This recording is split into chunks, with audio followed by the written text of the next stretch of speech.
Saudi আরবের মোহাম্মদ বিন সালমানকে দায়ী করে বলছেন যে তিনি গোপনে আমেরিকাকে সাহায্য করছেন এবং ইরানকে শেষ করে দেওয়ার পরামর্শ দিচ্ছেন।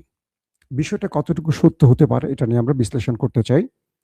পাশাপাশি আজকে সকালে লাইভে বলেছি নেতা কাকুর বাড়িতে ব্যাপক অ্যাটাক হয়েছে। বলা হচ্ছে এ যাবৎ যুদ্ধের যত দিন গেছে গত রাতের হামলাটি ছিল সবচেয়ে ভয়াবহ, সবচেয়ে।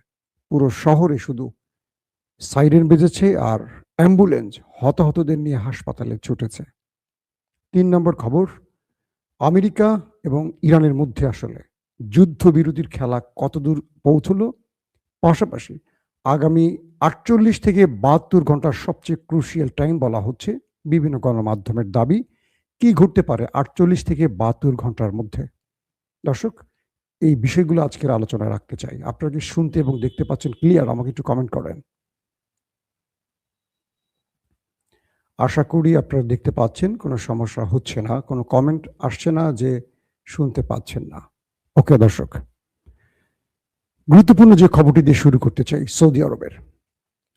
মার্কিন গণমাধ্যমগুলো কালকে ডোনাল্ড ট্রাম্পের একটি বক্তব্য প্রচার করেছে। সেখানে সাংবাদিকরা ডোনাল্ড ট্রাম্পকে নানান প্রশ্ন করেছেন। এমন একটি প্রশ্ন ছিল যে সৌদি আরব কি তাকে ইরানে হামলায় সহযোগিতা করছে বা সৌদি আরব কি আমেরিকার পাশে আছে? ডোনাল্ড ট্রাম্প স্পষ্ট জানিয়েছেন যে মোহাম্মদ বিন সালমান এই হামলার অনুমোদন দিয়েছেন এবং তিনি তার পাশে আছেন। বিষয়টা কিন্তু খুবই বিপজ্জনক একটা বক্তব্য ডোনাল্ড ট্রাম্পের। দুটো প্রশ্ন আসে। এক, ডোনাল্ড ট্রাম্প মোহাম্মদ বিন সালমানের নামটি প্রকাশ্যে আনলেন কেন এবং কেন বললেন যে ইরানের বিরুদ্ধে আমেরিকাকে সহযোগিতা করছেন তিনি? নাম্বার 2, যে মধ্যপ্রাচ্যের কিং বলা যায় যাকে, বা বিশ্বমোড়ল সৌদি আরবের এই মুহূর্তে সবচেয়ে ক্ষমতাবান ব্যক্তি মোহাম্মদ বিন সালমান, তাকে নিয়ে যে নিউ ইয়র্ক টাইমস থেকে শুরু করে আরো গণমাধ্যম সংবাদ দিয়েছে যে আমেরিকাকে সৌদি আরব চাপ দিচ্ছে যে কোনোভাবে ইরানের বাণিজ্যিক অবস্থান ভেঙে দিতে, অর্থনৈতিক অবস্থা ভেঙে দিতে, খার্ক দ্বীপ দখলে নিতে, তাদের স্ট্রাকচারগুলো, তাদের গুরুত্বপূর্ণ আবাস বা স্থাপনা ধ্বংস করে দিতে এবং তাদের নিউক্লিয়ার প্রজেক্ট পাশাপাশি ব্যালিস্টিক প্রোগ্রাম চিরতরে বন্ধ বা ধ্বংস করে দিতে। এটি কি সৌদি আরব আসলে চাইছে? আজকে সৌদি আরবে থাকা ইরানের রাষ্ট্রদূত একটা চমৎকার বক্তব্য দিয়েছে। তিনি বলছেন যে আমরা মধ্যপ্রাচ্যের সাথে সম্পর্ক ঝালাই করছি, অর্থাৎ মধ্যপ্রাচ্য ইরানকে এতদিন শত্রু হিসেবে দেখত। আমরা মধ্যপ্রাচ্যকে বলছি আমরা তোমাদের শত্রু নই, আমরা তোমাদের ভাই। তোমরা একটা বিষয় প্রমাণ পেয়েছো, যখন ইরান আরব রাষ্ট্রগুলোতে মার্কিন স্বার্থ সংশ্লিষ্ট স্থানগুলোতে আক্রমণ করছে, তখন আমেরিকা তোমাদের না বাঁচিয়ে তার প্রতিরক্ষা ব্যবস্থাগুলো নিয়ে গেছে ইসরায়েলে এবং আমেরিকার পুরো ফোকাস ইসরায়েল, তোমাদের রক্ষা নয়। এবং আমরা আরবে কতটা সাফল্যের সাথে টার্গেটে হিট করেছি যেটা তোমরা নিজেরা দেখেছো। 1। 2 নম্বর, আরবের বিভিন্ন জ্বালানি বা তেল ক্ষেত্র বা গুরুত্বপূর্ণ স্থানগুলো যেগুলো মার্কিনীদের নয় আরবের, এই হামলাগুলো আমরা করিনি। এই হামলাগুলো করেছে কারা? কোনো রহস্যজনক শত্রু। ওই দেশটির নামই বলছে, নেতা কাকুর কথায় হয়তোবা বলছে যে এটি একটা ফলস ফ্ল্যাগ অপারেশন, আরবকে আমাদের বিরুদ্ধে নামিয়ে দেওয়ার জন্য। ইরান বলছে যে আমরা যেখানে আঘাত করি আমরা সেটা প্রকাশ্যে জানিয়ে করি, আমরা গোপনে করি না।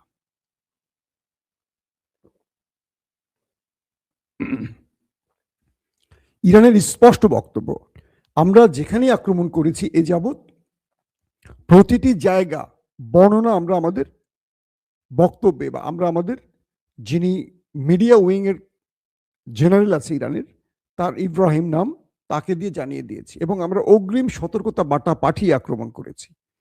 আরামকো, প্রিন্স সালমান ঘাঁটি বা যে জ্বালানি কেন্দ্র বা আরো যেই স্থানগুলোতে হামলা হয়েছে এগুলোর দায়ী ইরান নয়।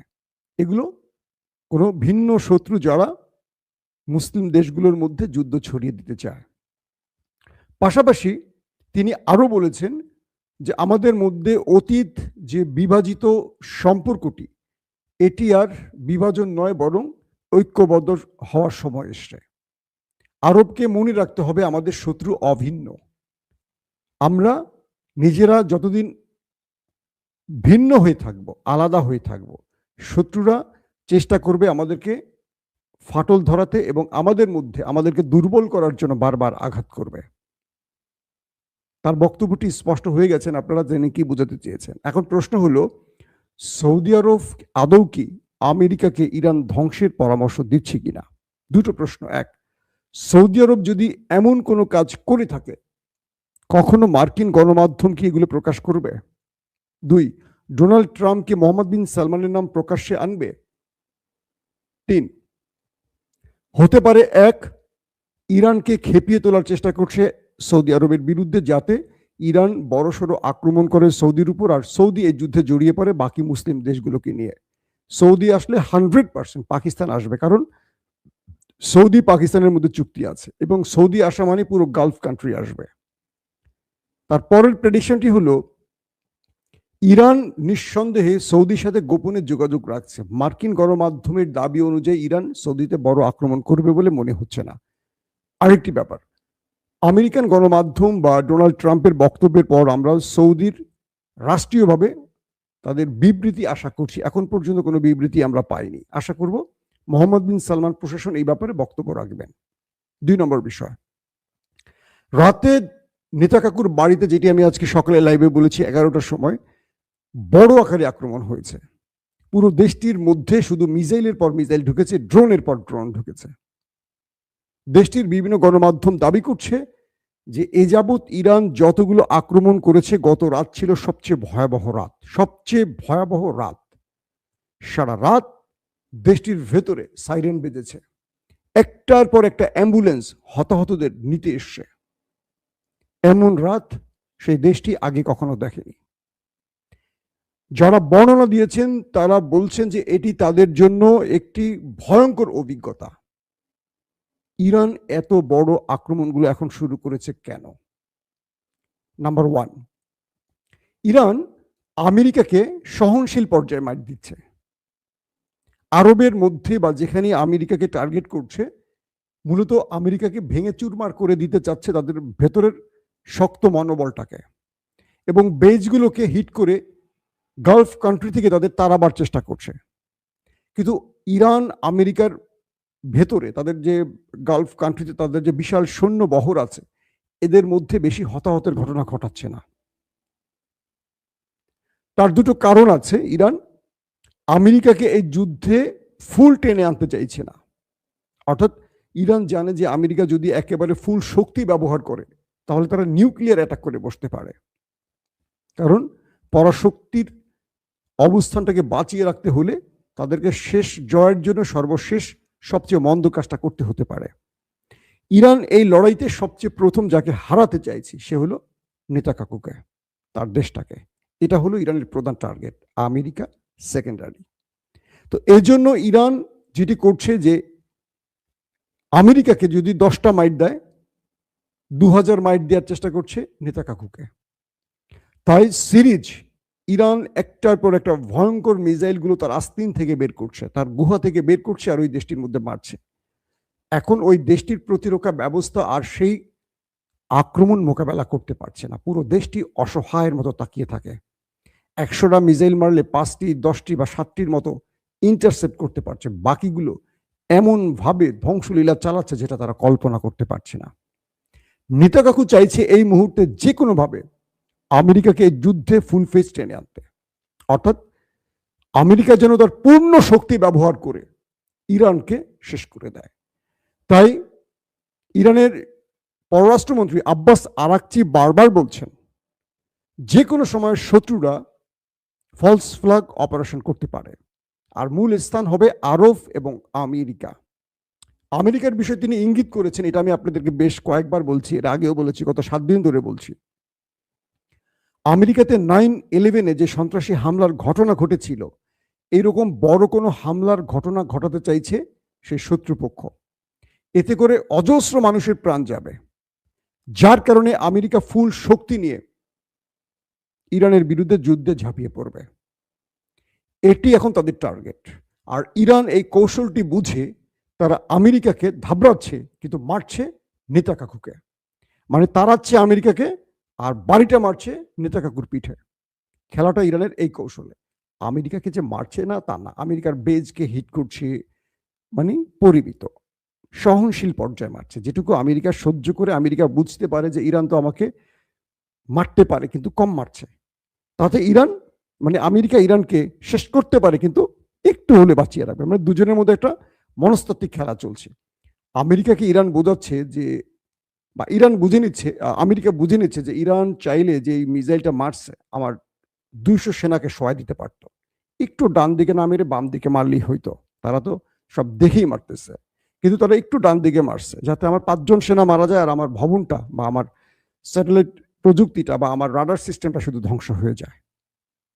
তো আমেরিকা তখন ভাবছে যে না, ইরান আমাকে এখানে একটু রক্ষা করছে, তাহলে ওকে একটু রক্ষা করা উচিত, বিষয়টা এখানে। তো কিন্তু কি করছে, ওই দেশটির ভেতরে যখন মারছে, ওই দেশটির নেতাকাকুর বাড়িতে, তখন বড়সড় হিট করছে।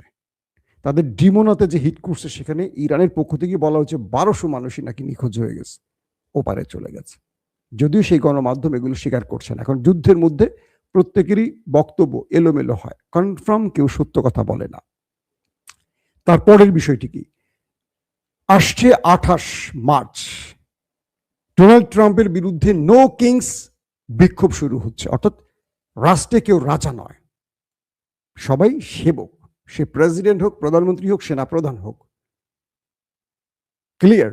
অর্থাৎ এই বক্তব্যটি হলো মার্কিনীদের যে তুমি রাজা নাও ট্রাম্প, আমরা কোনো রাজা চাই না, নো কিংস, তুমি আমাদের সেবক হয়ে আসছো, তুমি যুদ্ধ চাপিয়ে দিবা আর আমাদের সেনারা মার খাবে, আমাদের প্রযুক্তি ধ্বংস হবে, এটা মানছি না। তুমি অন্যায় যুদ্ধ করতে পারো না, তুমি এমন একটি লড়াইতে গেছো যেটা পৃথিবীর কারো স্বীকৃতি নেই, নেটো আসছে না, ইউরোপের রাষ্ট্রগুলো তোমার পাশে আসছে না, এই প্রথম ইউরোপ তোমাকে না বলে দিয়েছে, তার মানে এটার সাপোর্ট নেই তোমার, তুমি শুধু এসছো ওই একটি দেশের চাপে পড়ে, যে দেশটিকে পৃথিবীর কেউ পছন্দ করছে না এই মুহূর্তে যুদ্ধবাজ হিসেবে। তো এখন এই চাপের মধ্যে ডোনাল্ড ট্রাম্প আর ইরানের মধ্যে 48 থেকে 72 ঘন্টার একটা হাই থটের খেলা চলছে। ইরানের মধ্যে যে কোনো সময় আমেরিকা তার সেনা ঢোকাবে, ইতিমধ্যে তারা 4500 সেনা নতুন করে এনেছে গালফ কান্ট্রির আশেপাশে বিভিন্ন স্পটে। আমেরিকা বলছে যে এদেরকে প্যারাটুপারের মাধ্যমে ইরানে নামাবে, কমান্ডো বাহিনী, মেরিন সেনা এদেরকে নামাবে এবং ইরানের মধ্যে স্থল অভিযান শুরু করবে। এটি 48 থেকে 72 ঘন্টার মধ্যে শুরু হতে পারে। ইরান এই গ্রুপটিকে মোকাবেলার জন্য তারও প্রস্তুতি শুরু হয়েছে, কারণ আমেরিকা ইরানকে যে 2-3টি শর্ত দিয়েছে তার এগেনস্টে ইরানও 5 থেকে 7টি বিগ শর্ত দিয়েছে। এই শর্তগুলো বলে দেয় ইরান এই মুহূর্তে যুদ্ধবিরতি চায় না, আর যদি এই শর্তগুলো মানতে হয় আমেরিকাকে, তাহলে আমেরিকার অস্তিত্ব থাকে না। কি সবচেয়ে গুরুত্বপূর্ণ শর্ত কি, গালফ কান্ট্রি থেকে আমেরিকাকে চলে যেতে হবে, তার মানে আমেরিকার পেট্রোডলার কামাই বন্ধ হয়ে যাবে। আমেরিকা গালফ কান্ট্রি থেকে চলে যাওয়া মানে কি, মধ্যপ্রাচ্য ইরানের কন্ট্রোলে চলে যাওয়া, ইসরায়েল অনিরাপদ হয়ে যাওয়া, হয়তোবা সেখানে রাশিয়া বা চীন এসে ভর করবে। আমেরিকা এই শর্ত মানবে? 2 নম্বর, ইরানের উপর নিষেধাজ্ঞা। আমেরিকা কিন্তু 2-1টা শর্ত মেনে গেছে ইতিমধ্যে, ডোনাল্ড ট্রাম্পের বক্তব্যে বোঝা যাচ্ছে। ইরানের উপর যে নিষেধাজ্ঞা এগুলো আমেরিকা প্রত্যাহারের ঘোষণা দিয়েছে। তারা বলছে ইরান চাইলে এখন তেল বিক্রি করতে পারে, তাদের উপর থেকে আমরা তেলের যে নিষেধাজ্ঞা সেটা তুলে নিচ্ছি। ইরান বলছে আমার তেল বিক্রি করার এখন কোনো শখ নাই, আমার তেল নাই, আমি এখন বিক্রি করব না। মানে আমেরিকা চাইছে যে ইরান তেল বিক্রি করে তেলের বাজারটাকে ঠিক রাখুক, আর ইরান বলছে আমার কাছে তেল নাই, আর বাকিদেরকে বলছে তোমরা তেল নিতে চাও আসো, তবে অগ্রিম পেমেন্ট করে যাও, আজকে পেমেন্ট করবা, 6 মাস পরে বা 4 মাস পরে তেল পাবা, ওই সুযোগ নেই তোমাদের, আগে পেমেন্ট করো।